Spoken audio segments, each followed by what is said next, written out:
Frappée par la pénurie d'eau, il y a quelques jours, la ville de Kananga peut enfin espérer une suite favorable. Le gouverneur de la province, John Kabea Chikai, s'est rendu à l'usine de captage d'eau de la Régie des eaux pour s'imprégner de la panne technique sur place. Le numéro 1 de la province a pris langue avec l'EDG de la Régie des eaux pour des solutions idoines. Suivez ce reportage de la cellule de communication du gouvernorat du Kasaï central.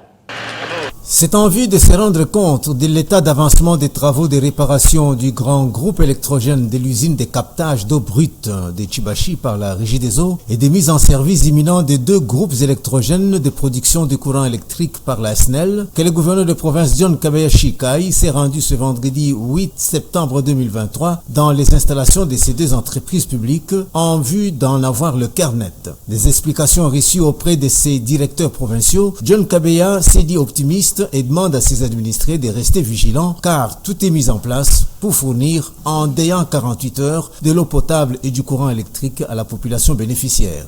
Bon, c'est à ce sens-là que nous en profitons de votre micro et de votre caméra de présenter nos remerciements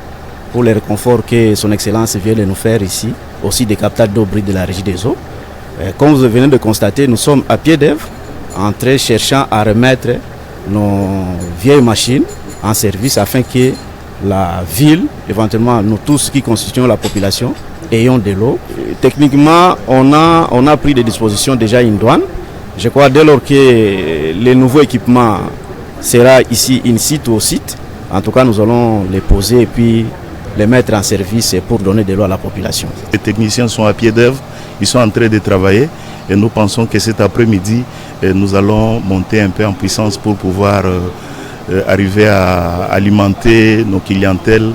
et nous leur demandons de continuer à nous faire confiance. Il y a lieu de souligner que depuis quelques 2 semaines, les robinets ont tari par manque d'eau et le courant électrique servi par délestage dans certains quartiers de la ville, au grand dam de la population des Kananga.